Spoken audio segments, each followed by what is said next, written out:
திமுக பேசுறதுக்கு யாரா இருக்காங்களா பாத்திருக்கீங்களா? டிவியில வந்து பத்திரிகையாளருங்கிற போர்வையில ஏதாவது ஒரு அமைச்சரோ ஒரு எம்எல்ஏவோ யாராவது ஒரு ஆள் வந்து என்னுடைய கொள்கை, என்னுடைய ஆட்சி, என்னுடைய முதல்வர், என்னுடைய துணை முதல்வர் எவ்வளவு சிறப்பா நிர்வாகம் பண்ணிட்டு இருக்காரு பாத்தீங்களா அப்படின்னு சொல்றதுக்கு யாரா வராங்களா? ஏன் வரல? நம்ம ராஜ்மோகன் அண்ணனை பார்த்து கடுமையான கேள்விகள்.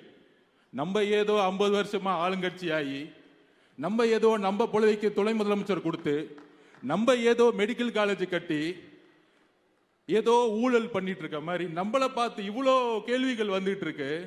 ஆனால் திமுக பத்தி எந்த கேள்வியும் கேட்கவே மாட்டாங்க. ஏன்னா அவன் பத்திரிகையாளனே கிடையாது. எல்லாம் எல்லாம் கட்டிங்க, டெய்லி கட்டிங் போயிட்டு இருக்கு. கமிஷனு, கட்டிங்கு, ஷேரு, இதுதான் மேட்ரு. மொத்தமே அவ்வளவுதான். திமுக அவ்வளவுதான். டெய்லி கட்டிங் அடிக்க தெரியணும், கமிஷன் அடிக்க தெரியணும், ஷேர் பண்ணணும், கட்டிங் அடிக்க தெரியணும். இதுக்கு பத்திரிகையாளன் டிவியில் உட்காந்து டிபேட் பண்ணிட்டு இருப்பாங்க.